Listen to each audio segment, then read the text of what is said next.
अस्सलाम वालेकुम स्टूडेंट्स। हमारा आज का जो टॉपिक हमने न्यूट्रिशन से पढ़ना था, हमने स्टमक तक की बात की थी। आज हमने बात करनी है स्मॉल इंटेस्टाइन की। क्योंकि ये बहुत कॉम्प्लेक्स सा टॉपिक है, इसलिए मैं इसको पार्ट्स में आपको समझा रही हूँ ताकि आपको हर चीज़ आपकी नज़र से भी गुजरे और आपको याद करने में आसानी होगी। अब तक हमने डाइजेशन की बात की, पहले ओरल कैविटी, हमने खुराक के गुजरने का तरीका देखा ओइसोफेगस से, फिर स्टमक में सारी बात पड़ी। अब हमने यहाँ से ऑनवर्ड देखना है कि खुराक कैसे कैसे कहाँ कहाँ से गुजरती है और इसमें कौन कौन से जो स्ट्रक्चर्स हैं वो अपना रोल अहम प्ले करते हैं।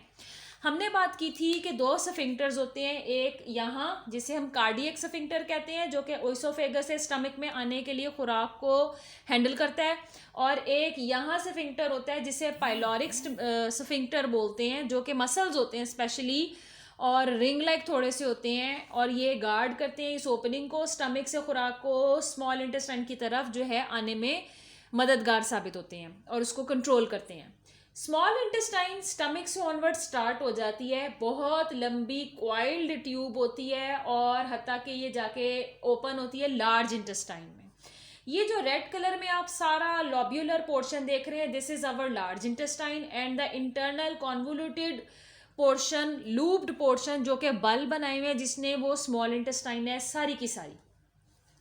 इसके ऊपर की तरफ हमारा बड़ा इंपॉर्टेंट ऑर्गन है जिसे हम कहते हैं लिवर। लिवर के साथ एक थैलीनुमा हिस्सा होता है जिसे कहते हैं गॉल ब्लैडर। गॉल ब्लैडर की एक ट्यूब होती है जो कि स्मॉल इंटेस्टाइन में यहाँ करके खुलती है जिसे हम कहते हैं बाइल डक्ट। और इस तरफ आप देख सकते हैं पत्ता नुमा एक स्ट्रक्चर है जिसे हम कहते हैं पैंक्रियास। पैंक्रियास की भी अपनी डक्ट यानी कि नाली होती है जिससे ये स्मॉल इंटेस्टाइन में आके खुलता है और इस नाली को कहते हैं पैंक्रियाटिक डक्ट। अब होता क्या है कि जब खुराक स्टमक से हजम होकर स्मॉल इंटेस्टाइन की तरफ आना शुरू करती है तो स्मॉल इंटेस्टाइन के तीन हिस्से होते हैं। ये तीन हिस्से यहाँ मैंने लिखे हुए हैं। नंबर 1 ड्यूडीनम, नंबर 2 जेजोनम, इसे जीजोनम भी बहुत सारे लोग बोलते हैं, और तीसरा पार्ट है इलियम। ड्यूडीनम 20 से 25 सेंटीमीटर लंबी होती है। जेजोनम जो है ये 2.5 मीटर के पास होती है, और सबसे आखिरी और अहम हिस्सा इलियम का होता है। इन दोनों का काम है कि खुराक को फाइनली हजम करना है। इलियम का काम है कि जो खुराक हजम हो गई है उसको अब्जॉर्ब करना है और उसको जिस्म में पहुंचाने के लिए काम सर अंजाम देना है। स्मॉल इंटेस्टाइन यहाँ एक पाउच लाइक स्ट्रक्चर में खुलती है लार्ज इंटेस्टाइन में जिसे हम कहते हैं सीकम। सीकम में बाहर की तरफ फिंगर लाइक प्रोजेक्शन होती है जिसे कहते हैं अपेंडिक्स। ये गैर ज़रूरी स्ट्रक्चर होता है, इसमें बाज़ दफ़ा जो गैर हजमशुदा खुराक है, जो पॉइजनस मटीरियल्स हैं वो जमा हो जाते हैं, और यहाँ पर अगर बैक्टीरिया या वायरस इन्फेक्शन पैदा कर दें तो आपको पता है कि अपेंडिसिटिस यानी अपेंडिक्स का दर्द होने लगता है, और डॉक्टर्स जो है सर्जिकली फिर अपेंडिक्स को यहाँ से कट करके रिमूव कर देते हैं, क्योंकि इसके बगैर हम बड़े आराम से जी सकते हैं। ये रूडिमेंट्री स्ट्रक्चर है, यानी इसके होने या ना होने से हमें कोई फ़र्क नहीं पड़ता। अब हम बात करते हैं हमारा जो मेन टॉपिक है उसकी तरफ। जैसे जैसे खुराक स्टमक से स्मॉल इंटेस्टाइन की तरफ आना शुरू होती है तो ये जो पहला स्मॉल इंटेस्टाइन का हिस्सा है जिसे हम कह रहे हैं ड्यूडीनम, यहाँ पर ड्यूडीनम के जो सेल्स होते हैं वो एक मखसूस एंजाइम रिलीज करते हैं और उस हार्मोन रिलीज करते हैं, और उस हार्मोन का नाम होता है सिक्रेटिन। सिक्रेटिन का वर्ड जो है सिक्रीशन से निकला है। ये वो हार्मोन होता है जो कि लिवर यानी हेपेटिक और पैंक्रियास की यानी पैंक्रियाटिक उनकी सिक्रीशंस को रिलीज़ करने में मददगार साबित होता है, ताकि लिवर जो है वो बाइल पैदा करे और जो पैंक्रियास है वो पैंक्रियाटिक जूस पैदा करे। क्यों, इसके बारे में हम आगे डिटेल में देखेंगे कि ये दोनों चीज़ें क्यों इंपॉर्टेंट हैं। जैसे जैसे खुराक यहाँ पर आती चली जाती है तो सिक्रेटिन जो है वो गैस्ट्रिक जूस को कम कर देता है, क्योंकि स्टमक ने अपना काम कर लिया हुआ होता है। अब बारी होती है यहाँ स्मॉल इंटेस्टाइन की, तो सिक्रेटिन गैस्ट्रिक जूस को कम करवा के बाइल प्रोडक्शन और पैंक्रियाटिक जूस प्रोडक्शन एनहांस कराता है। जैसे जैसे खुराक यहाँ से गुजरती चली जाती है अब उसमें मजीद डाइजेशन का प्रोसेस कंप्लीट होता चला जाता है। अब बात कर लेते हैं पैंक्रियास की। पैंक्रियास हमारा एक्सोक्राइन ग्लैंड भी है और एंडोक्राइन ग्लैंड भी है। एंडोक्राइन ग्लैंड ये तब है जब इंसुलिन पैदा करेगा, और एक्सोक्राइन ये तब है जब इसके साथ पैंक्रियाटिक डक्ट होगी जो कि इसकी नली होती है। ये बनाता है एक रतूबत जिसे कहते हैं पैंक्रियाटिक जूस। पैंक्रियाटिक जूस में बहुत सारे एंजाइम्स होते हैं हैं, मिसाल के तौर पर पैंक्रियाटिक एमाइलेज होता है, इसको दूसरा नाम एमाइलॉप्सिन भी है। ये स्टार्च को ब्रेक डाउन करके छोटी शुगर्स में कन्वर्ट करता है, जो कि हम खाने के साथ खाते हैं।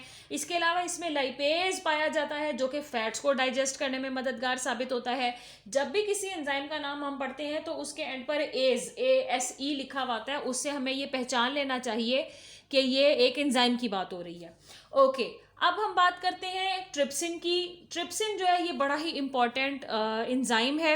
ये भी इनएक्टिव फॉर्म में रिलीज होता है। इसकी इनएक्टिव फॉर्म कहलाती है ट्रिप्सिनोजिन। अगर ये इनएक्टिव फॉर्म में रिलीज नहीं होगा तो ये हमारी इंटेस्टाइन की वॉल्स को खाना शुरू कर देगा, घुलाना शुरू कर देगा, क्योंकि वहाँ पर भी बहुत सारी प्रोटीन्स मौजूद हैं।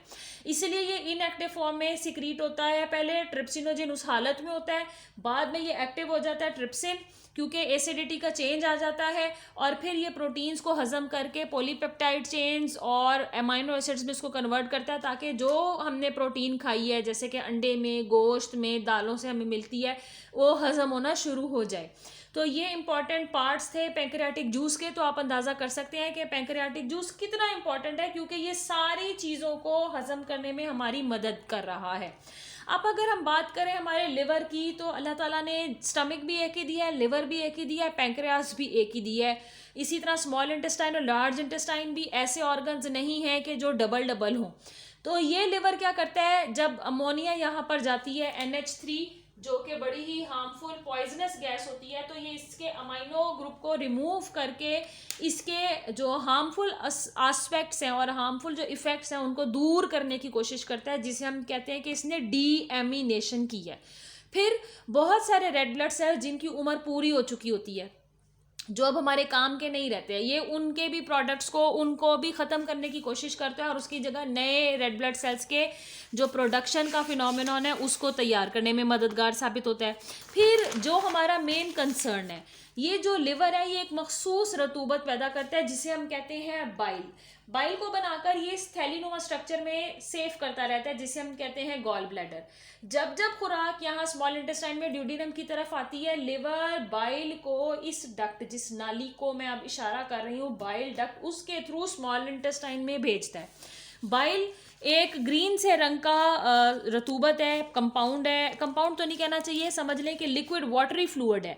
इसमें एंजाइम्स नहीं होते, लेकिन इसमें मखसूस कंपाउंड्स होते हैं जिन्हें बाइल पिगमेंट्स कहते हैं। इसकी वजह से इसका रंग ग्रीन होता है, और ये हीमोग्लोबिन को ख़त्म करने में मददगार साबित होता है।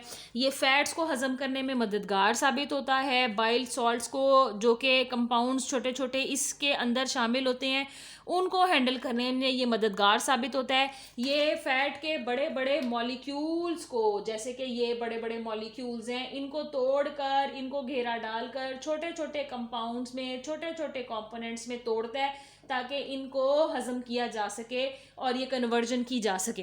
तो हम जो भी फैट खाते हैं, चिकनाई खाते हैं, वो हमारे लिए अच्छी नहीं होती, क्योंकि उसमें एक कंपाउंड होता है जिसे कोलेस्ट्रॉल कहते हैं। आपने घी और मक्खन वगैरह और इस तरह के जो एड्स देखे होंगे, उसमें भी आपने इसका तस्करा सुना होगा कि जिसमें कोलेस्ट्रॉल कम है, ये कोलेस्ट्रॉल के लेवल को कम करता है। कोलेस्ट्रॉल फैट्स लिपिड्स की एक किस्म है, जो कि घी मक्खन वगैरह जब हम खाते हैं तो उसके थ्रू हमारे जिस्म में पहुंचती है, खून की नालियों में जमा हो जाती है, उनको तंग करती है, जो ब्लड प्रेशर उसको हाई करती है और बहुत सारी बीमारियां पैदा करती है।